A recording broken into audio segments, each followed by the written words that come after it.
Bonjour, donc on se retrouve aujourd'hui pour que je vous montre comment migrer votre site WordPress client local vers votre hébergeur. Donc là, pour le coup, on a choisi OVH.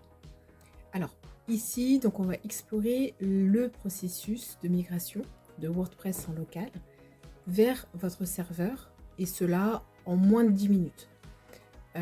Et on va utiliser une extension qui est Duplicator.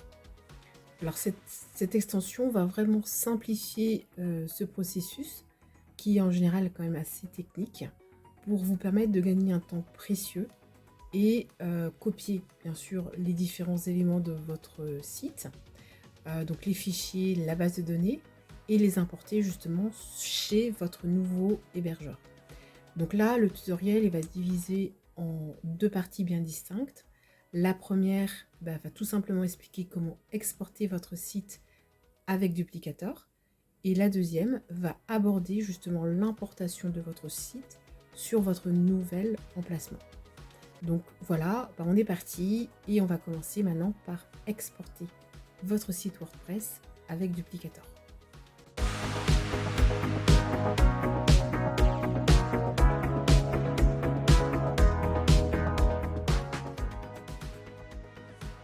Donc là, l'idée, c'est comment migrer justement son site WordPress local vers un hébergeur en utilisant un plugin. Donc là, on est chez OVH, donc chez l'hébergeur de mon client. On a acheté et on a commandé tout simplement un hébergement, dans hébergement, et on a choisi tout simplement le type d'hébergement qu'on souhaitait. Soit débutant, personnel, pro, performance, avec chacun des caractéristiques bien spécifiques. Donc, dès lors que l'hébergement a été souscrit et que la commande a été confirmée, et bien tout simplement, nous sommes partis avec un hébergement et donc un site. Donc l'idée, c'est justement de faire en sorte que le site que j'avais fait en local, donc le site en local, il est sur Xampp. Donc on va voir maintenant comment accéder à notre site WordPress sur Xampp.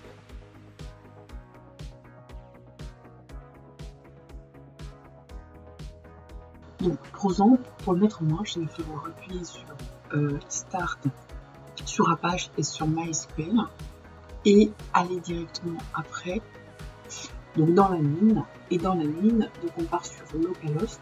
Une fois que c'est activé, je vais appeler le nom du site. D'accord, donc là c'était agence A3P. Donc une fois que tout ça fonctionne, et bien mon site apparaît ici.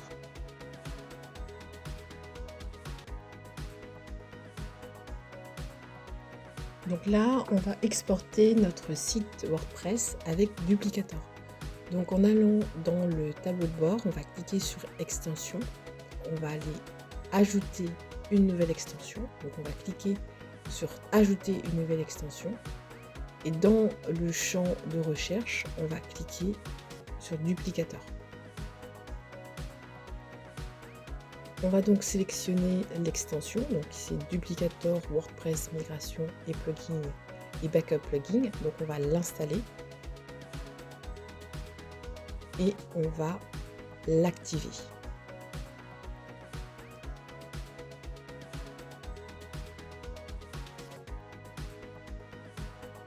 On va aller ensuite dans les réglages de Duplicator et là on va aller créer un paquet.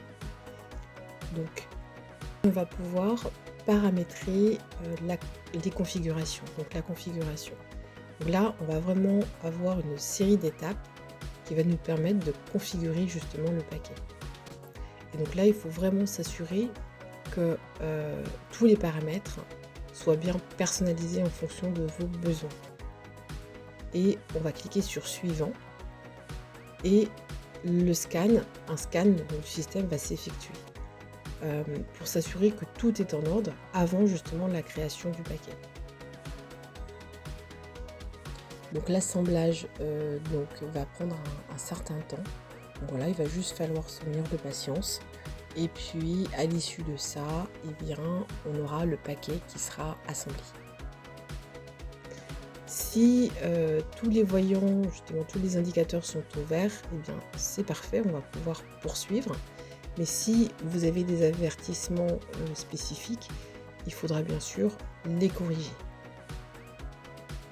Et donc si tous les voyants sont au vert, on part sur la création. Donc la création des fichiers d'export, eh bien, va s'effectuer une fois que le scan va être terminé.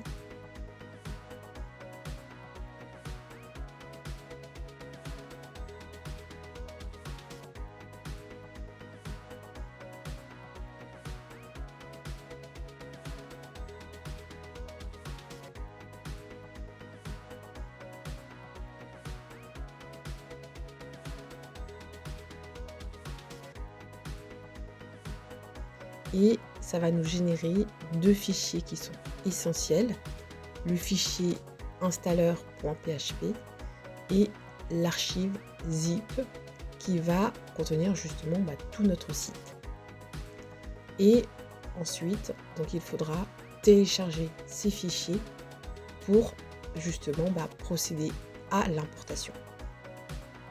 Et donc avec ces deux parties, en tout cas avec ces deux fichiers, eh bien on va pouvoir justement passer à la deuxième partie du tutoriel et donc on va commencer l'importation du site sur le nouvel hébergement.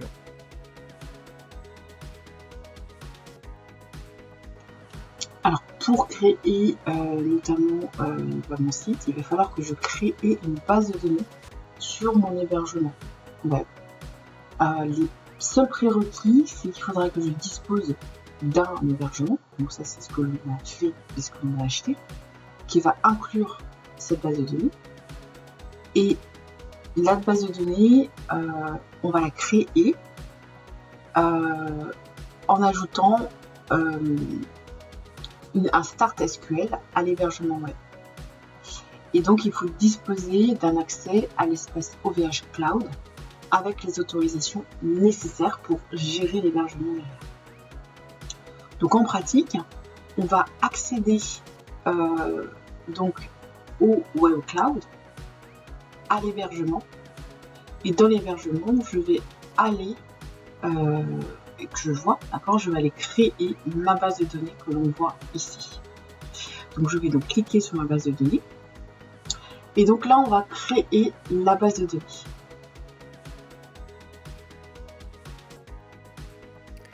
Pour importer donc votre site sur le nouvel hébergeur, on va suivre ces étapes. Donc on va créer une base de données. Donc avant de commencer, il faut s'assurer que la création de la nouvelle base de données a bien été faite. Et les informations de connexion telles que le nom de la base de données, le nom de l'utilisateur et le mot de passe doivent être configurés. Alors moi dans mon cas là, ma base de données elle avait déjà été créée par OVH, donc je vais juste changer le mot de passe puisque celui-ci finalement je ne l'ai pas réceptionné. Donc on va juste voir pour changer le mot de passe.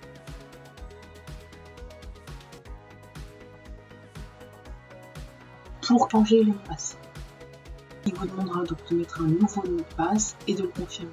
Et ces mots de passe doivent avoir minimum 8 caractères, maximum 30, une lettre majuscule, une lettre minuscule, un chiffre, et doit être composé uniquement de chiffres et de lettres, pas de caractères. Et une fois que c'est fait, vous pourrez valider.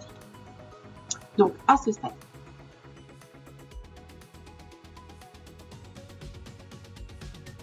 donc, je vais pouvoir me connecter à PHP-admin en mettant donc, les différentes informations que j'ai renseignées.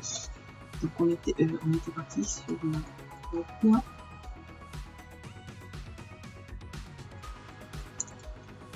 et je me connecte. Donc pour vérifier qu'on a bien les accès donc, au site, on va se connecter donc, via l'admin de notre site en renseignant notre identifiant et notre mot de passe. Et on arrive tout simplement à notre tableau de bord WordPress. Donc pour ce faire, avant de commencer, on va juste remettre à jour les différentes extensions. D'accord? Donc à ce moment-là, je vais mettre à jour ces extensions-là.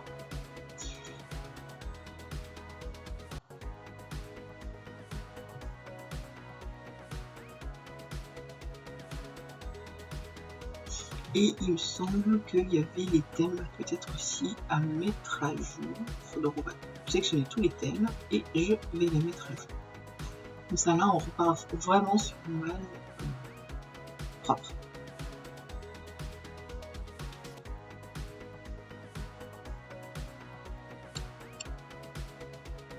Voilà.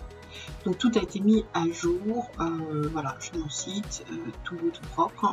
Et maintenant, on va donc se connecter à notre serveur FTP, donc le FileZilla.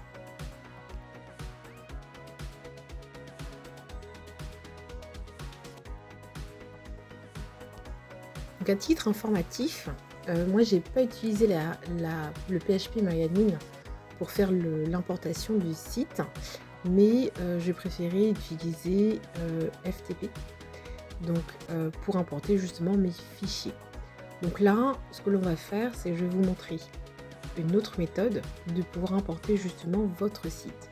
Donc là, on va se connecter à FTP, d'accord, au serveur via FTP, donc à l'aide de FileZilla. On va aller naviguer jusqu'au répertoire racine de mon nouvel hébergement. Et là, je vais aller télécharger les fichiers qui ont été extraits de mon paquet duplicator que je vais mettre dans ce répertoire. Donc on est parti. Vous allez recevoir un message mail de OVH qui va vous confirmer vos identifiants nécessaires pour vous connecter au FTP. Il va falloir renseigner le serveur qui a été renseigné par OVH. Il va falloir renseigner le nom d'utilisateur.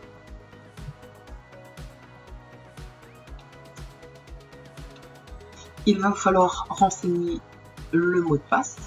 Donc là on avait saisi, modifié.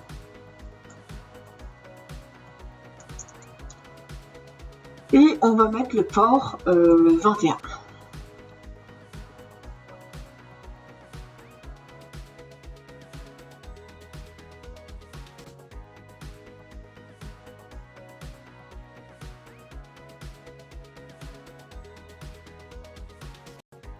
Je vais tout simplement coller ici.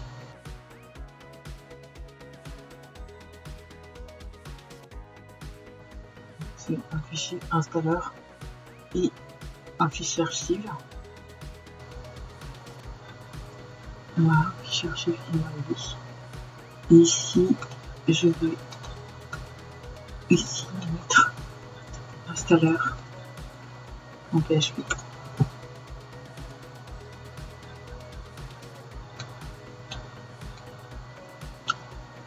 Donc ici, il me demande de mettre le nom de l'archive. Donc je vais aller récupérer.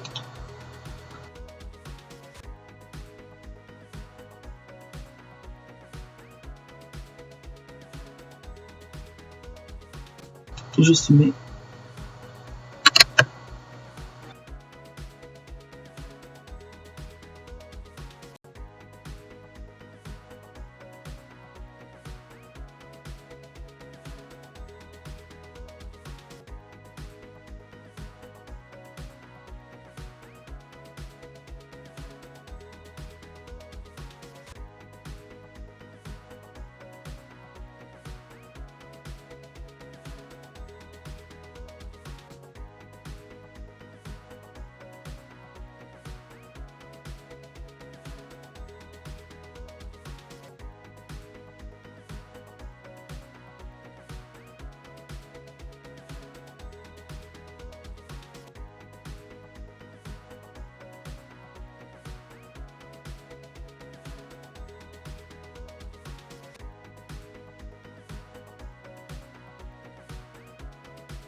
Donc ici, je vais changer le nom donc de mon hébergeur qui est un peu compliqué en appuyant sur, sur le petit crayon là, qui va permettre de modifier justement le nom de cet hébergeur.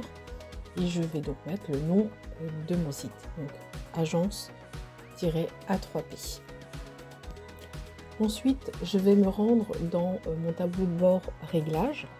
Et dans les réglages généraux, je vais juste voir l'adresse du site WordPress, donc l'URL, et l'URL de l'adresse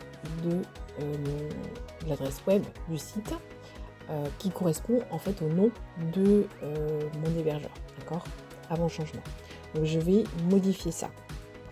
Avant de faire les modifications dans wp-config.php, je vais aller dans, toujours sur mon hébergeur, aller dans multisite et je vais modifier les noms de domaine. Donc je vais juste m'assurer que on est bien à la racine le www, les 3 W finalement, pour mes différents sites avec mes différents noms de domaine.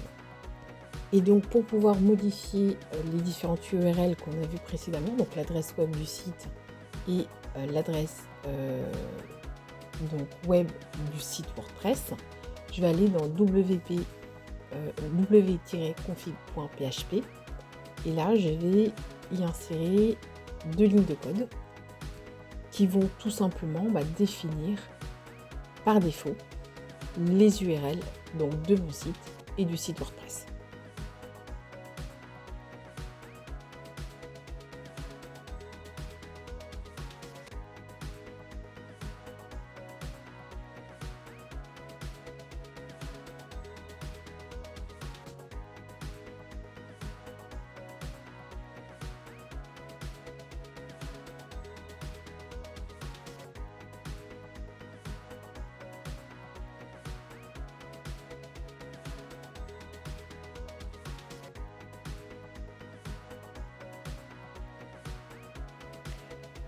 Je valide bien sûr le fichier wp-config.php.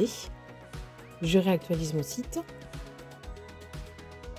Et en retournant dans mes réglages, donc dans les réglages généraux, je constate bien que l'adresse web du site WordPress a été changée et que l'adresse du site, pareil, a bien été changée par le nom en tout cas le nom de domaine de mon site. Et voilà, donc nous avons terminé la migration de mon site WordPress en local vers donc mon hébergeur. Voilà, donc moi je vous remercie d'avoir pris le temps d'avoir suivi cette vidéo. C'est avec un grand plaisir que je vous ai guidé à travers donc, la migration de votre site. Si vous avez des questions, des ajustements à faire, ou si vous avez besoin de me contacter, je suis à votre disposition à tout moment. Mon objectif est vraiment de vous aider à réaliser votre plein potentiel professionnel en mettant en avant votre expertise unique. Votre succès est ma priorité et je suis déterminée à vous accompagner tout au long de votre parcours professionnel. N'oubliez pas que votre feedback est précieux. Donc si vous avez des questions ou si vous souhaitez partager vos idées, les commentaires sont là pour ça. Et vos retours peuvent vraiment inspirer tout futur tutoriel et nous permettre d'évoluer ensemble. À très bientôt pour de nouveaux tutoriels.